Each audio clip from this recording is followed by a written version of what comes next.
Agora, sobre a ESPN, eu queria te fazer duas perguntas. Primeiro, a galera reclama muito. Por que que a ESPN, vou falar de ESPN porque foi o local onde você trabalhou, poderia estender isso para o Grupo Globo também, mas por que que clubes como Vasco, Botafogo, Fluminense, vão ficar no Rio aqui, acabam não tendo tanto espaço na emissora?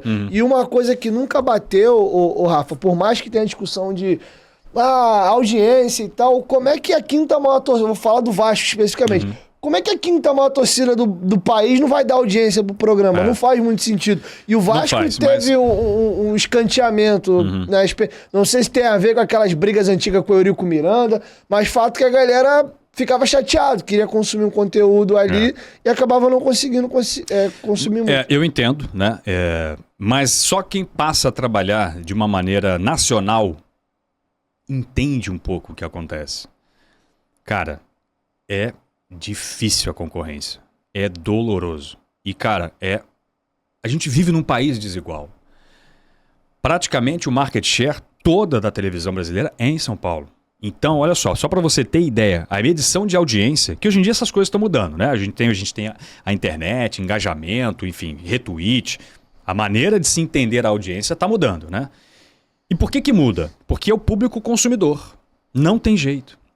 A audiência é medida em São Paulo. Os pontos, o chamado PNT, é em São Paulo. Então, naturalmente... Que aqui tem até um poder aquisitivo maior, falando de Brasil, é a capital financeira do país. E além disso, os grandes players do mercado analisam as audiências de São Paulo para montarem as suas programações de investimentos. Então, era praticamente impossível você não dar prioridade às duas maiores torcidas do país. Ou você não buscar uma referência quando os números estavam crescendo, quando você falava de um assunto e de outro. E, cara, isso acontece. É impressionante. Você está falando de um assunto, tal. Cara, se aquele assunto não está rendendo, Rafa, troca. Rafa, chama a próxima lauda. Se é um assunto que rende, pum, mantém. Rafa, segura aí. Putz, cara, a audiência subiu pra caramba. Ó, vamos segurar aí, não vai pro break agora não. Não tem jeito, cara. A gente era comandado por isso. Os números acabavam pautando muitos assuntos.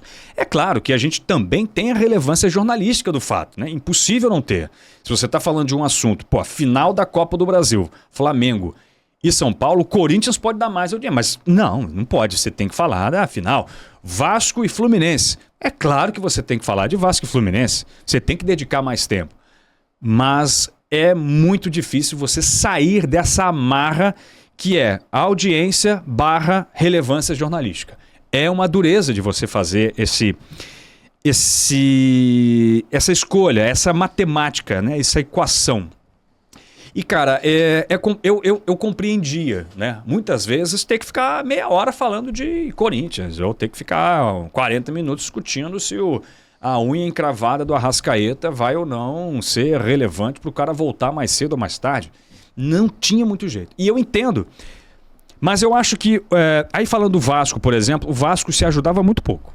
Muito pouco. Porque sempre foi um clube mais fechado, sempre foi um clube com mais dificuldade de acesso, sempre foi um público que, não que a imprensa era maltratada, não, longe disso, mas assim, sempre viam a imprensa como uma inimiga, não sei se essa é bem a palavra, diferente de outros clubes, né? Então eu acho que o Vasco não se ajudou. O Vasco, na era Eurico Miranda, passou a ser odiado, cara.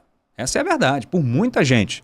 Por quê? Porque, erradamente, representavam a identidade e a imagem do clube a um dirigente, a um tom que era um tom ofensivo, arrogante, contra a imprensa. Aquela clássica final onde o Vasco joga com o logo do SBT, que não foi uma afronta, de fato, à imprensa, ao que, porque vocês não estão cobrindo o Vasco agora é campeão, vocês não estão dando audiência e tal. E isso nunca ajudou, de fato, a que a gente tivesse mais acesso às informações. Posso até contar a história do quando a ESPN foi expulsa de São Januário, proibida de entrar em São Januário, por causa de um comentário meu no programa. E isso, assim, repercute, claro. Tem jeito, né? Os caras não querem que a gente entre lá, eu não tenho como fazer imagem, eu não tenho como ver o treino, eu não tenho como entrevistar os jogadores, eu não tenho produto para mostrar para essa audiência, né? Então, assim, retomando a sua pergunta, cara, é um equilíbrio, né? Eu acho que é compreensível, mas não é totalmente aceitável essa massiva representação e até em minutagem mesmo, pode contar. Os caras falam pouquíssimo de clubes que são fortes, né? E outra coisa importante, a representatividade nacional, né? É inegável que Vasco, Flamengo, São Paulo, Corinthians e Palmeiras são os 5 clubes com mais representatividade nacional. Inter e Grêmio são grandes? São fortes? São. Mas você fala ali para o Rio Grande do Sul, cara. O Vasco tem grandes torcedores, muita gente em Florianópolis, Santa Catarina, no Nordeste, na região Norte, interior de Minas Gerais. É impressionante. Região Centro-Oeste, Brasília tem muito vascaíno. Mas o caso específico do Vasco é aí que eu não entendo. Porque a gente está falando de audiência nacional, por mais que eu entenda essa questão do... Como, infelizmente, financeiramente falando, fica tudo muito concentrado em São Paulo e comercialmente era interessante dar mais espaço para os paulistas, o Flamengo não é de São Paulo e tem um devido espaço. A gente sabe que é a maior torcida do país e é muito nacional. Mas pelo menos o Vasco tinha que estar nesse bolo. Eu até entendo outros clubes, mas eu não consigo entender o Vasco não estar nesse bolo. Mas eu acho que passa muito, como eu te falei, também pelo Vasco ter passado muito tempo como um clube mais fechado. Era difícil trabalhar no Vasco. E eu nunca fui setorista, né? Aquele cara que acompanha diariamente um clube. Eu era como repórter, eu ia em todos os clubes, né? Dependendo da relevância. Se um jogo era mais importante, eu ia para aquele clube. Eu ia fazer a cobertura daquele clube. Era mais difícil trabalhar no Vasco. Eu me lembro do assessor de imprensa, Roberto Garófalo.